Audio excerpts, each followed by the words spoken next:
बच्चे तो है ही नहीं। चलिए भाई, good morning guys, good morning all, how are you? Fine. चलिए, तो कल हम लोगों ने आपकी बुक शुरू करी है, कौन सी? Plant physiology and biochemistry. ठीक है, इसमें से कई बच्चों ने कल ज्वाइन किया था, कई बच्चे कल ज्वाइन नहीं कर पाए थे। वैसे तो मैंने आप लोगों की जो पहली क्लास हम लेते हैं, कौन सी आपकी मॉलिक्यूलर बायोलॉजी वाली, उसमें मैंने आपको सबको बोल दिया था कि आप लोगों की नेक्स्ट क्लास भी शुरू हो गई है, आपसे फिजियोलॉजी की बुक शुरू हो गई है। लेकिन उसके बावजूद कल कुछ बच्चे, कुछ तो टेक्निकल प्रॉब्लम्स भी आ गई थी और कुछ बच्चे कल ज्वाइन भी नहीं कर पाए हैं। ठीक है, तो आज जो मैंने कल पढ़ाया था उसको मैं एक बार दोबारा रिवाइज करवा रही हूँ। इसका मतलब ये नहीं है कि आप लोग, इसका मतलब ये नहीं कि आप लोगों ने आज जो बच्चे कल ले चुके क्लास वो ना लें, क्योंकि मैं नया भी पढ़ाऊंगी। कल का सिर्फ मैं रिवाइज करा रही हूँ, ठीक है ना, क्योंकि कुछ बच्चे थे कि कह रहे थे कि मैम हम लोग नहीं ज्वाइन कर पाए थे, नहीं कर पाए हैं, तो कल जो हमने किया था उसको जल्दी जल्दी रिवाइज कर लेते हैं। ठीक है, चलिए।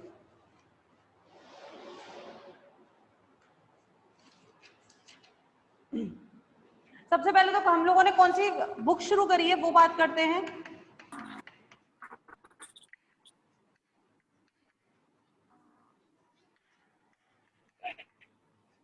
ठीक है, कौन सी बुक शुरू करी है आपकी? प्लांट फिजियोलॉजी एंड हवाल गए महावीर हवाल तुरंत बायोकेमिस्ट्री। जो भी बच्चे हैं अपने फ्रेंड्स, जो भी आपके फ्रेंड्स हैं उनको प्लीज कांटेक्ट करिए और बताइए क्लास चालू हो गई है, क्योंकि आज मैं रिवाइज कर रही हूँ। आज के बाद फिर देखो बच्चों पॉसिबल नहीं है, आप लोगों का भी क्लासेस चल रही है तो हमें इसको पढ़ाना है। तो कल का आज रिवाइज कर रही हूँ, कोई बात नहीं, हम लोग दोबारा से शुरू कर रहे हैं आज कल की क्लास।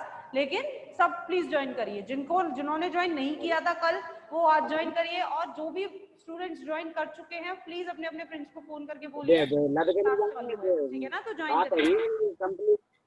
कल हम लोगों ने हमारी बुक जो हमने शुरू करी है कौन सी? Plant physiology and biochemistry. इसके बारे में जब मैंने आप लोगों की इंट्रोडक्शन क्लास ली थी तब भी मैंने थोड़ा बहुत बात किया था इसके बारे में। एक बार दोबारा आज इसके बारे में बात करते हैं। प्लांट फिजियोलॉजी और बायोकेमिस्ट्री, बेसिकली इसमें 4 यूनिट्स हैं आप लोगों की। यूनिट फर्स्ट में बात करेंगे आपसे water relation. Water relation setting करता था कल यार, कल पता था मुझे मेरा आज याद है कई मैंने पाइप जो करो पाइप लाएंगे भरते मिनरल अपटेक। तो इन सब चीजों की बात हम किस में करेंगे? आपकी यूनिट फर्स्ट में एंजाइम अपटेक, और आप लोगों का जो भी है ये ट्रांसपोर्ट ऑफ ऑर्गेनिक मटेरियल्स, जिसमें आपका एसेंट ऑफ स्टेप आता है। ठीक है, ट्रांसपोर्ट ऑफ ऑर्गेनिक मटेरियल्स, इसमें आपका एसेंट ऑफ स्टेप आता है, मिनरल अपटेक, और इसके बाद एक और चैप्टर भी आपका मिनरल न्यूट्रिशन। ठीक है, मिनरल न्यूट्रिशन। तो इन सब के बारे में हमें यूनिट फर्स्ट में बात करनी है। वैसे ही आपकी यूनिट सेकंड में फोटोसिंथेसिस और रेस्पिरेशन। ठीक है, केवल 2 हैं आपकी। गाड़ी चल रही वहां से मैंने यहाँ चल रही मैंने मुरैना ने चलिए, ठीक है, तो आप लोगों का यूनिट सेकंड में क्या है? फोटोसिंथेसिस और रेस्पिरेशन, ये है। यूनिट थर्ड जो है आपकी, यूनिट थर्ड प्रॉपर बायोकेमिस्ट्री है। यूनिट थर्ड क्या है आपकी? यूनिट थर्ड में प्रॉपर बायोकेमिस्ट्री है, जिसमें आप लोगों का फैट मेटाबॉलिज्म, ठीक है, आपका फैट मेटाबॉलिज्म है, और आप लोगों का कार्बोहाइड्रेट मेटाबॉलिज्म है, लिपिड मेटाबॉलिज्म है। तो ये सारी चीजें आपकी हैं, ठीक। और इसके अलावा और क्या चीज है उसमें? ये सारी चीजें उसमें आएंगी। यूनिट 4 जो है बच्चों, यूनिट 4 उसमें आएगा आपका प्लांट के बारे में, यानी कि जैसे हम बात करते हैं किसकी?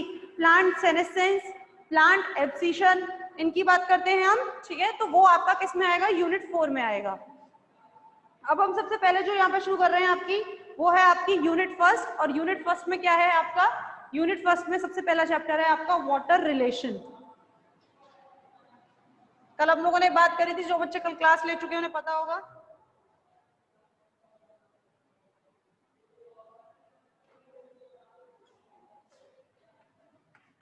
वाटर रिलेशन, चैप्टर का नाम है वाटर रिलेशन। वाटर रिलेशन, तो water is the most important part of our cell, of our life, without which we can't think about the life. ठीक है, हमारी शरीर में होने वाली जितनी भी मेटाबॉलिक एक्टिविटीज हैं, जितना भी काम है, वो सब किसकी वजह से हो पाता है, हमारे बॉडी में मौजूद वाटर की वजह से। ठीक है ना, about 70 to 90% of our weight is the water. 70% तक हम ये कहते हैं हमारे बोन्स का वेट होता है, और बाकी का बचा हमारे वाटर का, हमारे शरीर में मौजूद पानी का वेट होता है। ठीक है, वाटर के बारे में जितना आप जानते हैं वो सब है। हमें जो शुरू करना है, जो आपको पढ़ना है, that was the structural and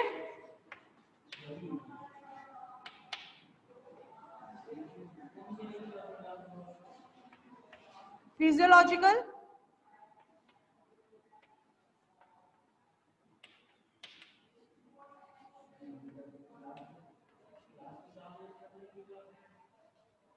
structure and physiological properties of water।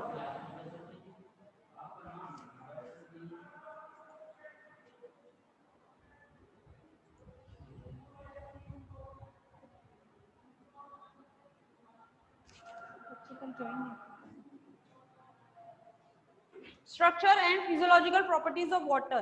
ठीक है, जिसमें सबसे पहले हम बात कर रहे हैं वाटर की पोलैरिटी के बारे में। जिसमें सबसे पहले हम किसकी बात कर रहे हैं, वाटर की पोलैरिटी के बारे में बात कर रहे हैं। वाटर की पोलैरिटी हम जानते हैं, वाटर का क्या है, मॉलिक्यूल, मॉलिक्यूलर फॉर्मूला H2O किस तरह से होता है, इस तरह से O and then H, ये होता है। ठीक है, इसके बीच में जो ये एंगल बनता है, ये एंगल कितने डिग्री का होता है बच्चों, ये एंगल होता है 105 डिग्री का। ऑक्सीजन और हाइड्रोजन आपस में कौन सा बॉन्ड बनाते हैं, ये फॉर्म करते हैं अपने आपस में कोवेलेंट बॉन्ड। कौन सा बॉन्ड फॉर्म कर रहे हैं ये आपस में, कोवेलेंट बॉन्ड फॉर्म कर रहे हैं। दिख रहा है बच्चों सबको, दिख रहा है ये, विजिबल है ना। चलिए, तो ये कौन सा है, कोवेलेंट बॉन्ड है।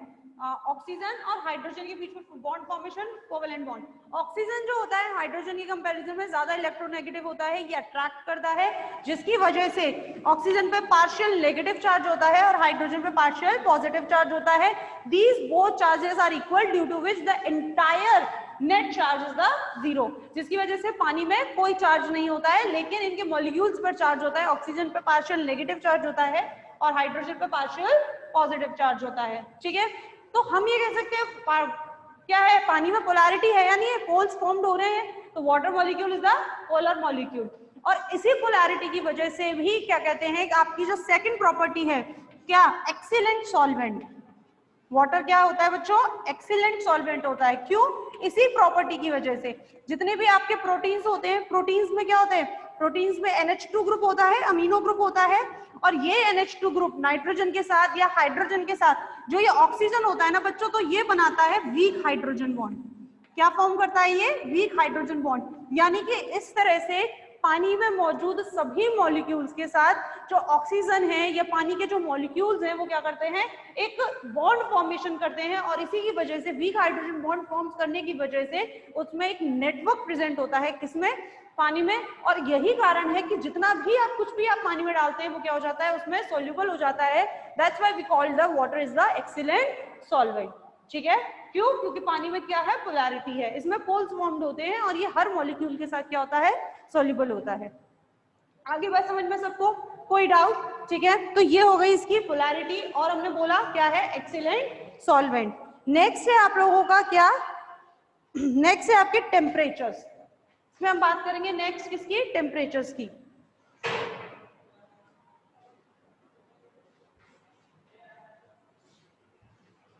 ठीक है, तीन टाइप के टेम्परेचर, स्पेसिफिक हीट,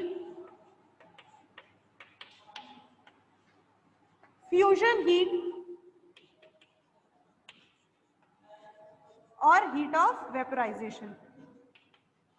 तीनों कुछ कुछ सिमिलर हैं। बेसिकली तीनों में हम बात किसकी कर रहे हैं, टेम्परेचर की बात कर रहे हैं। तीनों में बात हम किसकी कर रहे हैं, टेम्परेचर की बात कर रहे हैं। Specific heat, specific, high specific heat. Water की जो हीट होती है वो बहुत ज्यादा होती है, यानी कि हम ये कह सकते हैं पानी जो होता है उसका अपना एक टेम्परेचर होता है। ऐसा नहीं है आपने जरा सा गर्म किया और पानी उबलने लगा, ठीक है ना, ये जरा सा टेम्परेचर आपने उसका लो कर दिया, जरा सा टेम्परेचर उसमें कर दिया, पानी पिघलने लगा, बर्फ पिघलने लगी, ऐसा नहीं होता है। ठीक है। तो क्या होता है बच्चों, बेसिकली इसका स्पेसिफिक हीट ज्यादा होता है, इसीलिए एक अच्छे टेम्परेचर पर भी उसकी मेटाबॉलिक एक्टिविटीज क्या रहती हैं बच्चों, सेल की मेटाबॉलिक एक्टिविटीज एक्टिव रहती हैं, ठीक है ना। जितना भी मॉलिक्यूल्स वाटर में प्रेजेंट होता है वो सारे मॉलिक्यूल्स एक टेम्परेचर पर भी क्या रहते हैं, क्रियाशील रहते हैं या एक्टिव रहते हैं। High heat of fusion, high heat of fusion का मतलब क्या है, हाई हीट ऑफ फ्यूजन पानी का मतलब पिघलना, इसमें आता है मेल्टिंग पॉइंट। बेसिकली ये क्या है, पानी का मेल्टिंग पॉइंट, बर्फ का पिघलना, कितने टेम्परेचर पर बर्फ पिघलती है, और ये क्या है इसका बॉइलिंग पॉइंट, बॉइलिंग पॉइंट। तो मेल्टिंग पॉइंट होता है इसका करीब 80 डिग्री, और बॉइलिंग पॉइंट तो हम सब जानते हैं 100 डिग्री सेंटीग्रेड, ठीक है ना। तो यानी कि जो आपका मेल्टिंग पॉइंट होता है वो 80 कैलोरीज जो होती हैं, यानी कि इतना ज्यादा टेम्परेचर जो होता है उसका, उसको चाहिए होता है, इतना ज्यादा टेम्परेचर डाउन होना चाहिए, इतनी कैलोरीज एनर्जी उसमें होनी चाहिए, तभी क्या होता है, बर्फ पिघलने लगती है, ठीक है। और यही कारण है बच्चों, यही कारण है कि जो पानी क्रॉप्स होती है, जो फसल होती है, उन्हें फ्रॉस्टिंग, फ्रॉस्टिंग मतलब जो बर्फ बन जाता है, यानी कि जो फसल है, फसल को बचाया जा सकता है जमाव से, पानी जो पानी का जमाव होता है, बर्फ होता है, एक वर्ड यूज करता है पाला पड़ना, आई डोंट नो, मेरे को तो बहुत ज्यादा इसके बारे में नहीं पता है हिंदी के बारे में, पर एक वर्ड हम यूज कर देते हैं, ठीक है। तो उसका मतलब क्या होता है बेसिकली कि जो क्रॉप्स होती है, जो फसल होती है, उनको पानी से भर दिया जाता है, ठीक है, पानी से भर दिया जाता है, किसमें, ठंडों में, जिससे कि उनको क्या कर सके, बचाया जा सके, ठीक है। तो वो किसकी वजह से, due to the high heat of fusion in the water. एक है high heat of vaporisation, high heat of vaporisation मतलब एक ऐसा नहीं है कि पानी को जरा सा गर्म किया और वो उबलने लगा, ऐसा नहीं होता, उसको एक टेम्परेचर तक हमें गर्म करना पड़ता है, तभी वो क्या करता है, उबलने लगता है, और उबलने भी लगेगा तो क्या करेगा, वेपराइज्ड होने लगेगा, ठीक है, क्या होने लगेगा, वेपराइज्ड होने लगेगा। और यही कारण है कि प्लांट्स जो होते हैं वो ट्रांसपिरेशन करते हैं। आपने एक वर्ड सुना होगा, जब हमने ट्रांसपिरेशन के बारे में आपने पढ़ा होगा, आपने 12th में पढ़ा है ट्रांसपिरेशन के बारे में, तो ट्रांसपिरेशन के बारे में हम क्या पढ़ते हैं, ट्रांसपिरेशन के बारे में हमने ये पढ़ा था कि transpiration is the necessary evil, पढ़ा है, ट्रांसपिरेशन एक बहुत जरूरी राक्षस है, transpiration is the necessary evil. क्यों, क्योंकि अगर ट्रांसपिरेशन नहीं होगा बच्चों, तो जो टेम्परेचर, जो सनलाइट जो प्लांट पे पड़ रही है, उसकी वजह से क्या होगा, प्लांट मर जाएगा। क्या होता है, प्लांट के अंदर पानी होता है, और वो पानी क्या होता है, टेम्परेचर जब उस पर ज्यादा होने लगता है तो वो पानी भाप बन के उड़ने लगता है, जिससे प्लांट क्या रखता है, अपने आप को ठंडा रखता है या कूल डाउन रखता है, ठीक है ना। किसकी वजह से होता है, हमारे अंदर स्वेटिंग होना, प्लांट्स के अंदर ट्रांसपिरेशन होना, ये सारी चीजें क्या होती हैं, ये सारी चीजें किसकी वजह से हैं, वाटर की इसी हाई हीट ऑफ वेपराइजेशन की वजह से होती है, जिसकी वजह से हम हमारी बॉडी का टेम्परेचर, प्लांट्स उनकी बॉडी का टेम्परेचर क्या रख सकते हैं, मेंटेन रख सकते हैं। आगे बात समझ में, ठीक है। तो ये इसका एक फिजियोलॉजिकल प्रॉपर्टीज है। उसके बाद है आपका आयोनाइजेशन ऑफ वाटर। क्या है, आयोनाइजेशन ऑफ वाटर, ठीक है, ट्रांसपेरेंसी ऑफ वाटर,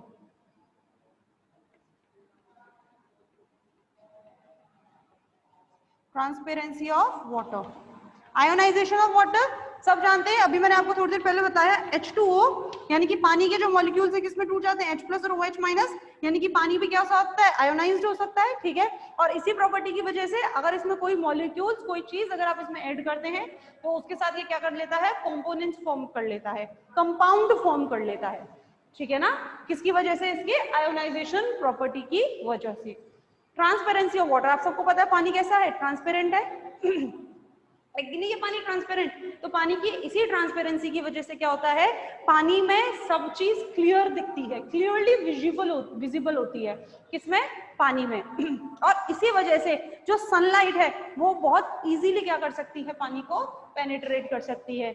जैसे कि हम प्लांट्स की बात करें तो प्लांट्स में जो क्लोरोप्लास्ट होता है, पानी क्या है, ट्रांसपेरेंट है, तो उसमें ट्रांसपेरेंट वाटर, प्योर वाटर उसमें मौजूद है, जिसकी वजह से क्लोरोप्लास्ट क्या होते हैं, अच्छी क्वांटिटी में यूवी लाइट को एब्जॉर्ब कर सकते हैं। भाई सीधी बात है, पानी जितना साफ होगा उतनी ज्यादा वो क्या करेंगे, यूवी लाइट को एब्जॉर्ब करेंगे, पानी जितना ज्यादा गंदा होगा या पानी में जितना ज्यादा कंपाउंड्स मिलेंगे उतना ही ज्यादा वो यूवी लाइट के लिए क्या करेंगे, हिंडरेंस पैदा करेंगे, इंटरप्शन पैदा करेंगे और यूवी लाइट को एब्जॉर्ब नहीं कर पाएंगे। अगर हम प्योर वाटर की बात कर रहे हैं तो पानी कैसा होता है, ट्रांसपेरेंट होता है। तो ये भी एक इसकी कैरेक्टरिस्टिक प्रॉपर्टी होती है। आगे बात समझ में? किसी को कोई डाउट है? देखो बच्चों मैं आपको बार बार कह रही हूँ, जो भी डाउट्स हैं आपके आप साथ मुझसे पूछते जाइए, ठीक है ना? जिससे क्या होगा, आपको पढ़ने में और हमारे आगे क्लास कंटिन्यू करने में क्या रहेगा, इजी रहेगा।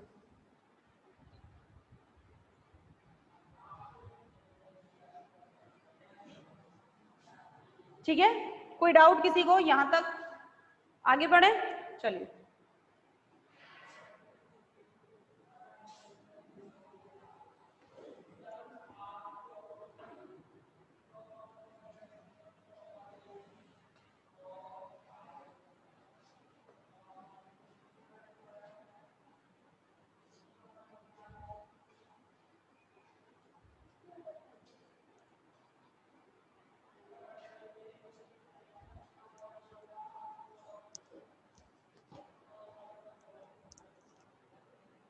चलिए बच्चों, ठीक है, तो हम लोगों ने एक प्रॉपर्टी अपनी देख ली, कौन सी? स्ट्रक्चर एंड फिजियोलॉजिकल प्रॉपर्टी किसकी? वाटर की। अब हम बात करेंगे किसकी? परमिएबिलिटी। किसकी बात कर रहे हैं हम? परमिएबिलिटी की। परमिएबिलिटी क्या होती है? आप सबको पता है, परमिएबिलिटी यानी कि किसी भी चीज का परमिएबल होना। यानी कि फॉर एग्जांपल दरवाजा है, तो दरवाजा क्या है? परमिएबल है सबके लिए। बाहर से कोई अंदर आ सकता है, अंदर से कोई बाहर जा सकता है, नहीं जा सकता, but when it is open, ठीक है, जब वो खुला हुआ हो, बंद से कोई नहीं जा सकता। सारे के सारे शक्तिमान नहीं है यहाँ पर, ठीक है। तो व्हेन इट इज ओपन, यानी कि कहने का मतलब है किसी भी चीज का किसी पर्टिकुलर मेम्ब्रेन से, किसी सॉल्वेंट का, किसी सॉल्यूट का आना और जाना क्या कहलाती है? उसकी परमिएबिलिटी। परमिएबिलिटी 4 टाइप की हो सकती है। कौन कौन सी? इम्परमिएबल, परमिएबल, सेमी परमिएबल और सिलेक्टिव परमिएबल।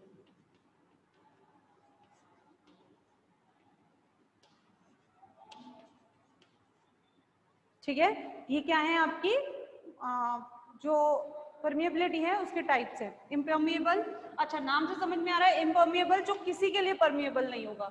इम्परमिएबल जो किसी के लिए परमिएबल नहीं होगा, यानी कि not for the solvent that is the water and not for the solute, किसी के लिए परमिएबल नहीं है। परमिएबल जो सबके लिए परमिएबल होगा, both for the solvent and the solute, ठीक है। Semi permeable which is only permeable for solvent but not for the solute, ठीक है। and selective permeable which is permeable for the solvent and partially permeable, ये मैंने partially का sign लगा दिया है, या partially हम ऐसे लगा देते, ठीक है। partially permeable for the solute के लिए क्या है वो? partially permeable है। partially permeable का मतलब होता है selectively, कुछ को आने देगी, कुछ को नहीं आने देगी, in comparison to in form of the ions, in form of the gases, ठीक है ना। तो किसी को आने देगी, किसी को नहीं आने देगी, that was the selective permeable, ठीक है। अगर हम सेमी कंप्लीट परमिएबल की बात करें, कंप्लीट परमिएबल क्या होती है हमारी? Cell wall. Cell wall is the complete permeable, whereas cell membrane is the semi permeable, or I would say that selective permeable. cell membrane is the selective permeable. Cell membrane कैसा होता है बच्चों? Selective permeable होता है, यानी कि वो देखकर आयंस को या किसी को आने देता है। अच्छा, जिसको नहीं आने देगा तो क्या वो नहीं आएगा? आएगा। फिर उसके लिए ट्रांसपोर्ट होता है, ट्रांसपोर्ट जो हम पढ़ेंगे, transport mineral nutrition, mineral transport आप लोगों का चैप्टर आएगा, उसमें हम पढ़ेंगे by the help of the active और the passive transport. Ion channels होते हैं ना, तो फिर वो उनकी मदद से आएगा, ठीक है ना। तो ये क्या होती है? आपकी परमिएबिलिटी होती है। इसके बारे में सिर्फ इतना ही है। अच्छा, फैक्टर्स आते हैं इसमें, फैक्टर्स मिटा दूं ना?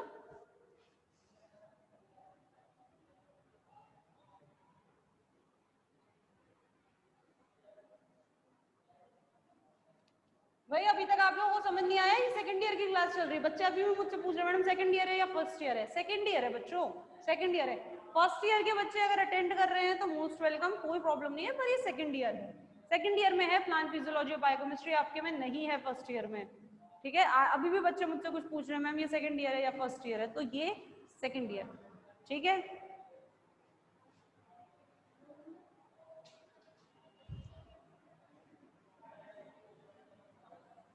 चलिए, अच्छा कुछ फैक्टर्स जो इसको अफेक्ट करते हैं, factors affecting permeability, that is the temperature, ठीक है ना। अगर टेम्परेचर किसी भी चीज का हम इंक्रीज कर देंगे, टेम्परेचर अगर किसी सॉल्यूट का, सॉल्वेंट का अगर आपने टेम्परेचर अगर उसका इंक्रीज कर दिया है तो मेम्ब्रेन की परमेबिलिटी क्या हो जाती है बच्चों, इंक्रीज हो जाती है, ठीक है ना। टेम्परेचर, प्रेशर, लेकिन प्रेशर जैसे फॉर एग्जांपल गैसेस है, गैसेस ऑक्सीजन और आपका कार्बन डाइऑक्साइड, अगर इनका प्रेशर कम हो जाता है तो इनकी परमेबिलिटी कम हो जाएगी, ठीक है ना। लेकिन ओवरऑल अगर वैसे प्रेशर इंक्रीज हो जाएगा तब क्या हो जाएगा, आपके सेल की परमेबिलिटी इंक्रीज हो जाएगी, ठीक है ना। लेकिन अगर गैसेस या किसी मॉलिक्यूल का प्रेशर, भाई प्रेशर दो टाइप का है, एक तो आपके पूरे के पूरे सिस्टम पे प्रेशर पड़ रहा है, एक तो पूरे के पूरे सिस्टम पे प्रेशर पड़ता है, एक केवल और केवल मॉलिक्यूल का प्रेशर है, ठीक है। फॉर एग्जांपल आपकी पार्शियल प्रेशर ऑक्सीजन है, कार्बन डाइऑक्साइड है, अगर वही आपके मीडियम में कम हो जाए तो ऑब्वियस बात है उनकी परमेबिलिटी कम क्या हो जाएगी, कम हो जाएगी। लेकिन सिस्टम पे अगर पूरे सिस्टम पे प्रेशर पड़ेगा तो उस टाइम पे परमेबिलिटी क्या हो जाएगी, इंक्रीज हो जाएगी, ठीक है। आयंस अगर बढ़ जाएंगे तो परमेबिलिटी डिक्रीज हो जाएगी, ठीक है। चलिए, तो ये सब किस में आता है, आपका परमेबिलिटी में आता है, इतना ही है परमेबिलिटी में। इसके बाद बात करेंगे किसकी, इम्बाइबिशन। कल मैं बात कर चुकी हूँ इसके बारे में बहुत अच्छे से, हम लोगों ने कल बात करी है किसकी, इम्बाइबिशन। इम्बाइबिशन क्या होता है, imbibition is a process in which the solid surface imbibe the water or the adsorption of the water by the solid surface or molecules of the solid surface, ठीक है ना। इम्बाइबिशन क्या होता है, imbibition is the adsorption of the water molecules by the solid surface molecules. Solid surface के molecules क्या कर रहे हैं, पानी को अपने अंदर एब्जॉर्ब कर रहे हैं, एड्सॉर्ब कर रहे हैं, ठीक है। वो सरफेस, वो सॉलिड सरफेस जो पानी को एड्सॉर्ब करती है क्या कहलाती है, इम्बाइबेंस, इम्बाइबेंस, ठीक है। सब जानते हैं इसका, रात में चने भिगो सुबह फूल जाते हैं, रात में राजमा भिगो सुबह फूल जाते हैं, फूलते कि नहीं फूलते। अच्छा आपने देखा होगा राजमा जो होते हैं या छोले जो होते हैं बिना भिगोए नहीं बनाए जा सकते, नहीं बनाए जा सकते ना, क्यों। अच्छा एक चीज और मैं बता दूं, हमारे प्लांट किंगडम में जो हार्डेस्ट सेल वॉल अगर किसी की होती है तो बच्चों राजमा की होती है, राजमा की सबसे हार्ड सेल वॉल होती है। क्यों, आपने देखा होगा राजमा कभी मम्मी से बोलना घर जाके क्या बोलो, घर में तो बैठे हो, मम्मी से बोलो मम्मी अभी मेरे को 10 मिनट में राजमा चाहिए, चपेट मारेगी मम्मी खींच के, क्यों, क्योंकि राजमा को ऐसे नहीं बनाया जा सकता, उसको भिगोना पड़ेगा, ठीक है। और उसको भिगोने के बावजूद भी क्या करना पड़ता है, उसे कुकर में कई सारी सीटियां लगानी पड़ती है, ठीक है। तो इसका मतलब क्या है कि राजमा की जो सेल वॉल होती है बच्चों, या कोई भी सेल वॉल होती है, सीड की सेल वॉल होती है, वो क्या होती है, हार्ड होती है, उसकी जो कवरिंग होती है हार्ड होती है। ऐसे कंडीशन पे हमें उसे क्या करना पड़ता है, पानी में भिगोना पड़ता है। पानी में क्यों भिगोते हैं हम उसको, पानी में इसलिए भिगोते हैं क्योंकि उसकी सरफेस क्या करती है, पानी को एब्जॉर्ब करती है, एब्जॉर्ब करने के बाद क्या होता है, वो फूलता है, उसमें प्रेशर पड़ता है, उसका वॉल्यूम चेंज हो जाता है, ठीक है। ये एक फैक्टर है, हम इम्बाइबिशन में पढ़ेंगे, इम्बाइबिशन के कैरेक्टरिस्टिक प्रॉपर्टीज में हम पढ़ेंगे, क्या कैरेक्टरिस्टिक प्रॉपर्टीज है, it can change the volume of the cell या volume of the solid surface, क्या करेगा, उसका वॉल्यूम में चेंज करता है, क्यों, क्योंकि पानी को अगर एब्जॉर्ब करेगा तो ऑब्वियस बात है उसका वॉल्यूम बढ़ेगा, बढ़ेगा नहीं बढ़ेगा, तो क्या करता है, ये प्रेशर बनाता है, इसका वॉल्यूम इंक्रीज होता है, और इंक्रीज होने के बाद ये क्या करता है, जो कवरिंग होती है, टेस्टा होती है, सीड की अगर मैं बात कर रही हूँ तो सीड की जो कवरिंग होती है, टेस्टा होती है, उसको क्या करता है, ब्रेक कर देता है, और ब्रेक करने के बाद देन उसमें से रूट का फॉर्मेशन होता है। तो seed germination is possible only and only in the case of the imbibition, अगर उसमें इम्बाइबिशन होता है तभी सीड जर्मिनेशन पॉसिबल हो पाता है। आखिरी बात समझ में सबको, ठीक है। वो सरफेस जो सॉलिड सरफेस जो इम्बाइबिशन करवाता है, दैट वाज द इम्बाइबेंस, ठीक।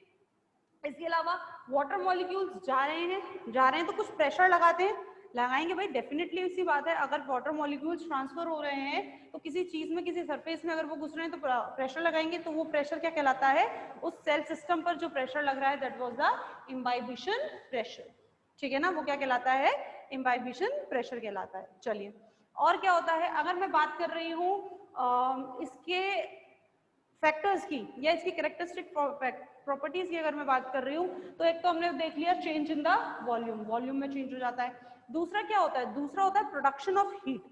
प्रोडक्शन ऑफ हीट क्या है बच्चों?